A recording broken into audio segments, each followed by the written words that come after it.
வணக்கம். நான் உங்கள் அபிமான யோகாம்பால் சுந்தர். கிருஷ்ண ஜெயந்தி பட்சணத்தில் வரிசையாக ஒன்றா பண்ணிட்டுருக்கோம். தேங்கோழல் பார்த்துருப்பேன். அந்த தேங்கோழல்லே இன்னும் கொஞ்சம் உப்பு, கொஞ்சம் ரெண்டு உப்பு போட்டுட்டு பண்ணுறது தான் மனோகரம். இந்த மனோகரம் எப்படி பண்ணுறதுன்னு நான் காமிக்கிறேன். தேங்கோழல் முன்னாடி வீடியோவில் பார்த்துட்டேன். அதுதான் இது. இதை நொறுக்கிக்கிறேன் நல்லா.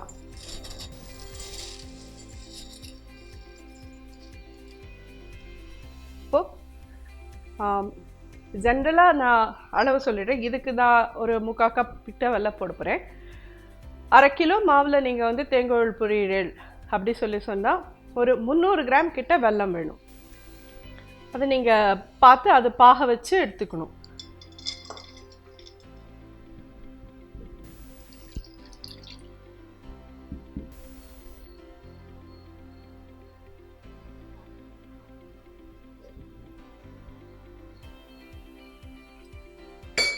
பாகு கரையட்டும். இந்த வெல்லத்தை நல்லா கரைய விட்டு வடிகட்டிட்டு திருப்பி இந்த பாகாரத்துக்கு போட்டிருக்கேன். இப்போ இதில் கொஞ்சம் ஏலக்காய் பொடி ஒரு 1/2 டீஸ்பூன்.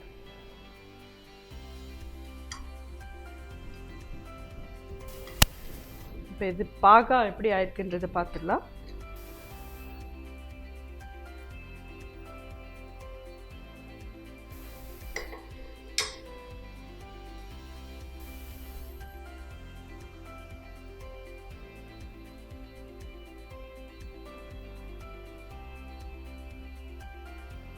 எடுத்து இது மாதிரி உருட்டினா அழகாக அது மாதிரி வரணும். இந்த லெவலுக்கு அதை உருட்டணும். இப்போ இது ரெடியாக எடுத்து அடுப்பு அனுப்பிச்சுடுறேன். இதுலேயே டைரெக்டாக போடக்கூடாது. பாகுலேயே இதை போட்டேன்னா இது உதிர்ந்து போயிடும். பாகை இதில் எடுத்து விட்டு பண்ணணும்.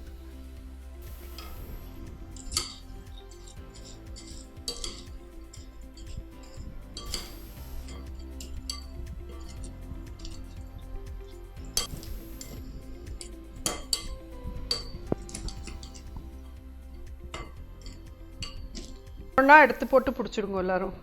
ஏன்னா கையில் அப்படியே தொட முடியாது.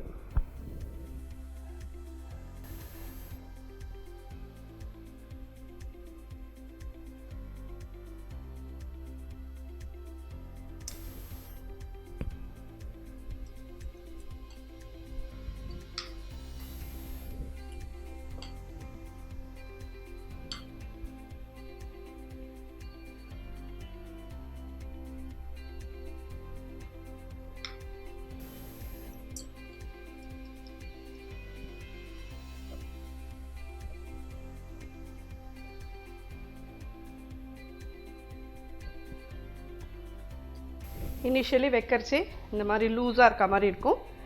நீங்கள் திருப்பி இன்னொரு தடவை இப்படி டைட்டாக பிடிச்சிடலாம்.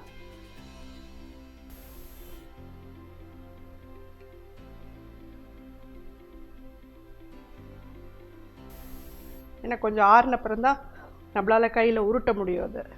ஸோ எல்லா உருண்டையும் ரெடியாக எடுத்து இந்த மனோகரம் எல்லா விசேஷ நாளுக்குமே கல்யாணம், சீமந்தம், புண்ணியாஜனம் எல்லா இதுலேயும் பார்த்தீங்கன்னா பருப்பு தேங்காய் கூடில் மனோகரம் தான் முகூர்த்த வேலைக்கு யூஸ் பண்ணுறதாவே இருக்கும். நம்ம இதில் இப்போ உளுத்த மாவில் பண்ணியிருக்கோம். திருநெல்வேலிக்காரால் கடலை மாவில் கூட பண்ணுவாங்க.